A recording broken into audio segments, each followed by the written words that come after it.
It is a great satisfaction to greet you again. I hope you and your pet are well. Today we will talk about the following. How much water should a dog with bladder stones drink? Bladder stones develop when substances that normally dissolve in urine form crystals that stick together and, over time, combine to form one or more stones. They can become so large that they cannot pass through the dog's urethra, trapping them in the bladder. Different types of bladder stones require different treatments, and unfortunately, once a dog has had bladder stones, they are very likely to return, especially if preventative measures are not taken. Diet can play an important role in the treatment and prevention of bladder stones.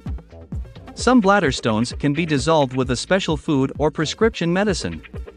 Other bladder stones must be physically removed, either through surgery or techniques such as using sound waves or a laser to break the stones into small pieces, or placing a special catheter into the bladder to remove small stones. Your vet can recommend the best treatment for your dog's bladder stones based on the type or types of stones, its quantity and size, the general condition of your dog. No discussion of what to feed dogs is complete without talking about homemade foods. It is difficult enough to prepare a nutritionally complete and balanced homemade dog food that is safe to feed a healthy dog long term. Now that the dog has bladder stones makes it even more difficult, as he needs to achieve specific parameters in the urine. If you are interested in feeding homemade foods for bladder stones, a diet rich in animal protein and avoiding plant-based ingredients that may be high in silica, such as corn gluten, is often recommended to prevent stones. How much water should dogs prone to bladder stones drink? When it comes to bladder stones, it's important to keep dogs well hydrated, or even slightly overhydrated. Dehydration makes a dog's urine highly concentrated, increasing the risk of crystals and stones forming.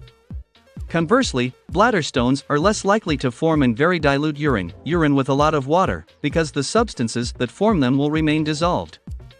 The best way to keep your dog's urine dilute is to feed him wet dog food, add some extra water, and make sure your dog always has access to bowls of fresh, clean water.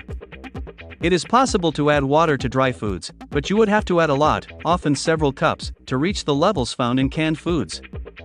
This can make it difficult for some dogs to eat enough to meet their other nutritional needs. Measuring a dog's water intake is difficult, and his needs will vary based on his activity level, the outside temperature, and other factors. An easier way to check if your dog is drinking enough water is to regularly monitor his urine. A dog's difficulty urinating increases when he is dehydrated. Trying to keep your dog well hydrated is a good goal to prevent bladder stones. It is a pleasure to inform you and help you. If you have not subscribed to the channel, you should do it now. Take care of yourself and your furry friend. A hug, and until the next video.